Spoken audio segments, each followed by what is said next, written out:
And now not only are 1 million people going to get blown up, but 1 million people and one innocent person tortured. Or maybe there wasn't a bomb at all, and you got a bad tip, and you tortured this person who told you where all the bombs were in all the cities in America. You can't. I feel like that's a rare situation. That we pick up the wrong people? Yeah. I don't know about that. Maybe not like extremely rare, but I mean, it's not like a consistent thing where we're rarely picking up the right person, you know? If you think that, I think that's, if you think too much, you won't be able to do anything. How about let's just not do evil? That would be good. The difference in your analogy, too, is I didn't put my son on the train track to die in order to save those other people. He was there because of whatever twist of fate or whatever brought him to that place where he's stuck on the track. At least in that movie we saw at the beginning of the semester, it was through direct disobedience to what his father had told him. So his own disobedience brought him into a life-endangering situation. I'm not choosing to kill my son to save 200-300 people. With the torture, though, I am directly torturing someone in the hopes of gaining some benefit out of it. Maybe even not for myself, but for others, to save others' lives. But what it means is I actually have to do something that, I don't know, if we have core moral values, I'm thinking torture is one of them. We don't do it. But now it's like that's not a core moral value anymore. It's just kind of like, well, torture can be acceptable if it has a big enough payoff. But why stop with that one person? And the problem with torture is when you single out people and torture them, what we end up finding is they will tell you whatever they think you want to hear because they just want the pain to stop. So it's just like, tell me what to say. What do you want to hear? I'll tell you. If you want to have effective torturing, where you get reliable information, you need to systematically torture the population at large so you can get a sample answer. That's how you get good information from torturing.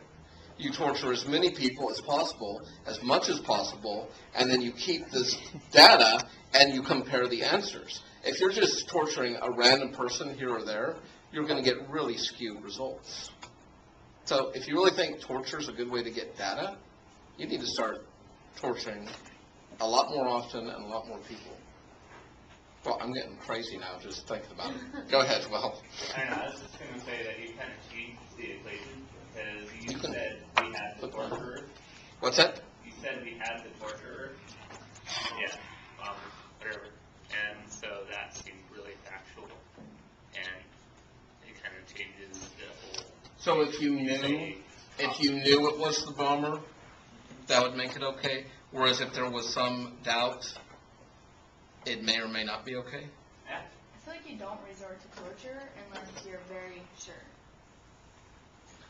And so, I just don't. I mean, how else, I just want to hear how else you think, like, when you're in that kind of situation, and you're, I don't know, the government, what you do. Well, our government specialists... Give them a soda and beg for them? I don't get it. Actually, treating them as a person, having a conversation with them, trying to reason with them, trying to befriend them is by far, and you can look at our own security people and the people that are professional interrogators, and they have come out again and again and again telling us torture is counterproductive. It makes people shut down or give false information, whereas the best information they've gained has come from people who they've been able to form a relationship with and get them to share information, real information. Now you might say, yeah, but this isn't, we don't have 6 months to build a relationship. We're talking, we got 6 hours or something.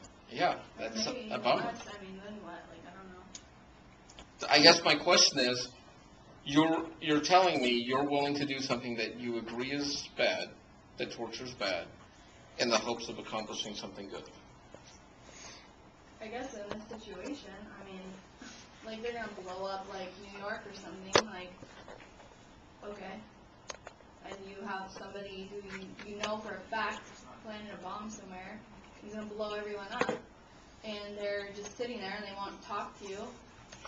And you can't be friends with them. I mean, what do you do? Just let people blow everyone up and then just because they didn't want to be your friend? Like, I just don't understand, though, someone who's that dedicated, why in the world do you think you could make them tell you? I mean, are you that good at torture?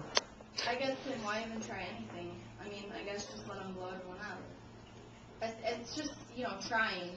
Like, it's not 100% sure that you're going to get the information either way, whether you try this friendly approach or not. Like, it's not.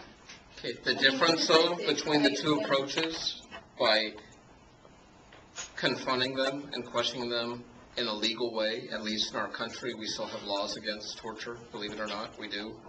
You're not allowed to torture people to extract a confession or information. If we follow our own laws of our land, which we agreed upon for good reasons, because we know that tortured people will confess all sorts of things, that's why you can't use torture as a means of information. If information gained through torture cannot be used in a court of law. At least that's how it used to be in America. But the difference is, say the bomb goes off, whether you torture them or not. Well, as an individual, I'm asking you, wouldn't you rather be a non-torturer than a torturer? Once you torture people, you become a torturer. You're not just an innocent bystander anymore. You have actually entered a whole new realm of living and dealing with other human beings. And I just think it's a really scary path to go down. Well, I wish we had enough time to talk about rendition and some other things, but I guess that will do it for utilitarianism. Don't do evil in the hopes of accomplishing good.